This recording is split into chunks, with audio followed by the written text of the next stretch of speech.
Ladies and gentlemen, welcome to the Budget Sniper Gun series. Roll the intro.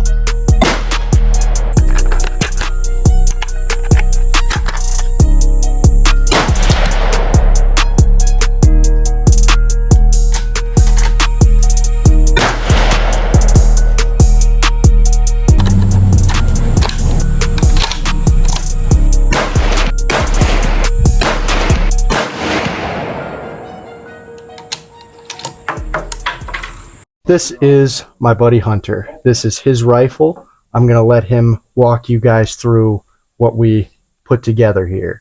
So here we go. All right, so it's nothing too crazy. Obviously, trying to keep budget in mind here. We have the Howa 1500 chambered in 308. It's got the 20-inch barrel, 1-to-10 twist. We got a Riton Conqueror X5, I believe, and that's going to be a 5-to-25 optic. You're another bear this year. We got some Leopold scope mounts. Forget what the pick rail is, but it's sitting in a... I think it's a Leopold rail. Is it a Leopold rail? Yeah. Sure, we'll take it. And sitting in an Oryx chassis. Super affordable chassis. I mean, I have absolutely no issues with it. It's decently heavy chassis, so if weight is a concern that's on your mind, you know, just something to keep in mind there. Got a Magpul bipod up front.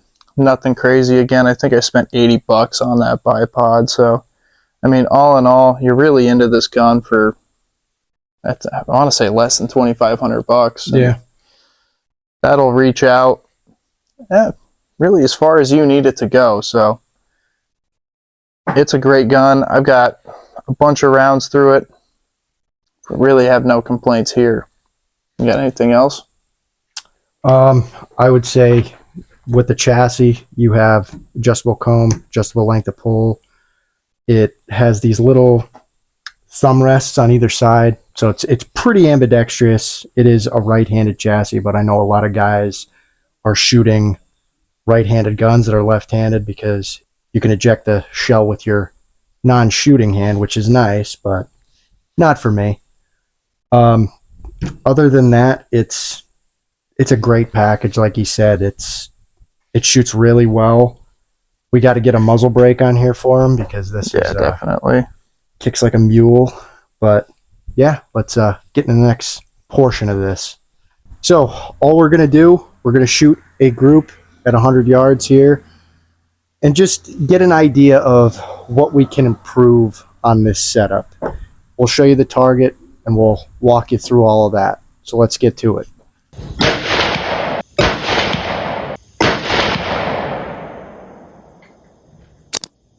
Group.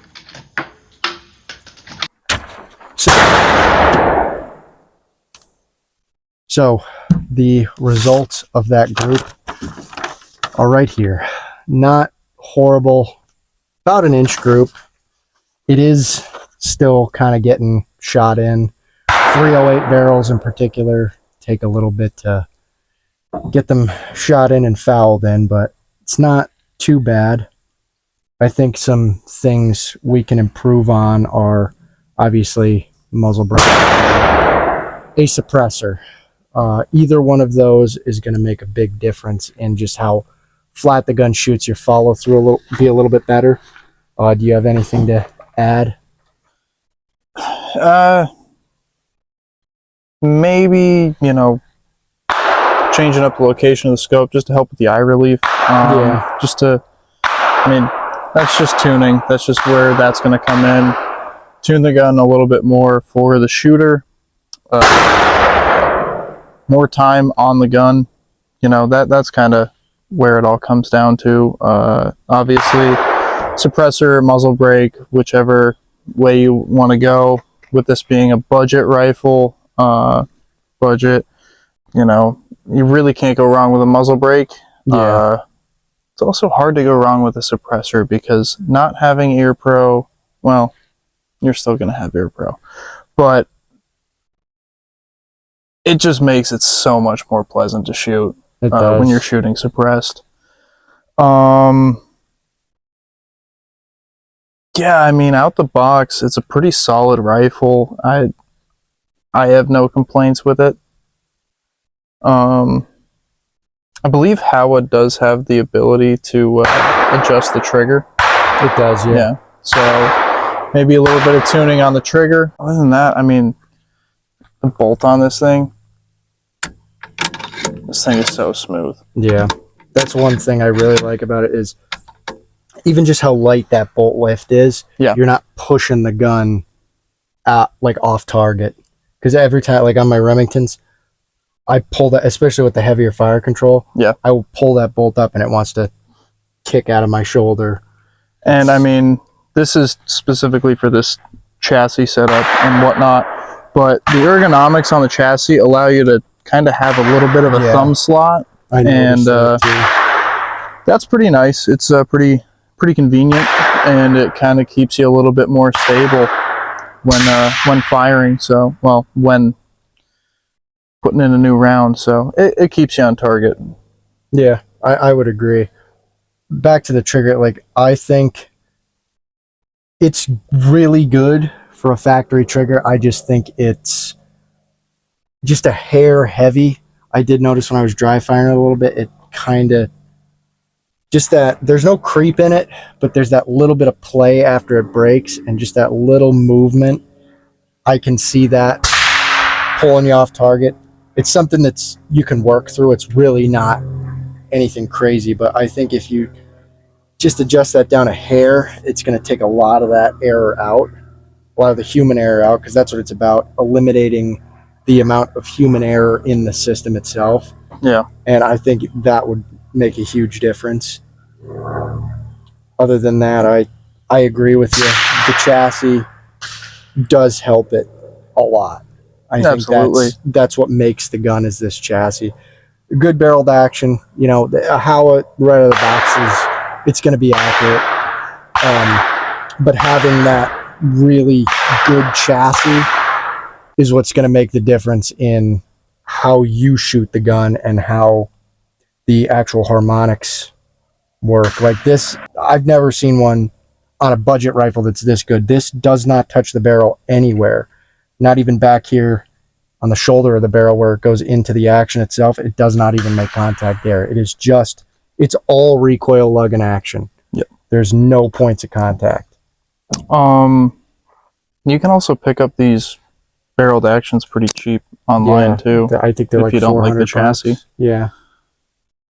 So definitely easy to get into. They're like $400 for the barreled action itself, and then you pick your chassis, you pick your scope base, mounts, everything, and I mean, you could realistically, you could probably put one of these together for like $1,000 with a cheaper scope. So that's huge. That is a huge advantage. And I mean, as you can see, we're within 1 MOA. It speaks for itself. That's That's probably also an inch. Yeah, that's also with me behind the trigger too. And as far as long, well, this is at 100 meters, but Yeah. as far as that goes, it's really it's hard to go wrong with this rifle. And I mean, this scope, for the money, It's a hard scope to beat. yeah, the Writons they kind of knock it out of the park as far as quality for the price you pay. Glass is clear. Yeah, really. I'm just impressed with the parallax adjustment on this scope. It's very impressive. Yeah. I mean, crystal clear image at 100 yards. Like, even shooting the 5.56 gun, those tiny little holes, you could see every one of them, no Yep. problem. Even at a lower magnification with this. I mean, it's very usable reticle. I like the reticle a lot.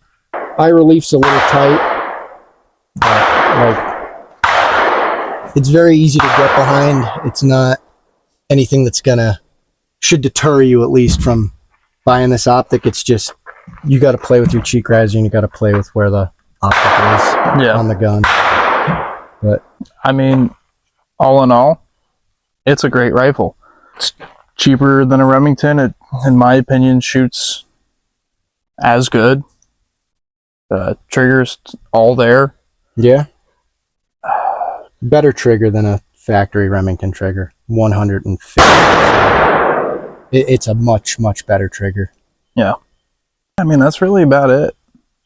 I mean, my final thoughts on it are, I'm thinking about building one out similar to this. I mean, it's hard to beat for the money. If I were going to do it, I would do one 6.5 Creedmoor. I don't have a 6.5 Creedmoor, so but definitely, I would say the best option to get into long range for cheap. I mean, it does everything you need it to do and more. The gun is always going to outperform you, and this is one of those rifles. So I mean, I think it's great. As a breakdown on it, you can get the optic, the chassis, the barrel, the whole nine with a suppressor for sub $3,000. I'd say everything. If you wanted to do that, I would say probably with the right optic and the right suppressor, you could get it like $2,000. Yeah. So that's hard to beat. Yeah, it is. And for the performance, it's really tough to beat. So 100% recommend. I would, I'd say go pick one of these up on Brownells if you want just a barreled action, or most local shops carry them. And they're relatively cheap, even at a local shop. So I'd go out and get one if you're just starting off in long range. It is definitely something to keep in the back of your mind. There's other options, but I think this is the best one, in our opinion, at least. it's hard to go wrong with, at least. Yeah. Just- Other than that, we're going to continue this series. Any updates to this gun, we're going to do a video on, and we'll keep you posted with whatever changes. So remember, like, comment, subscribe. Helps me out, helps the algorithm, and we'll see you in the next one. I need him to feed me, so please subscribe. I appreciate that.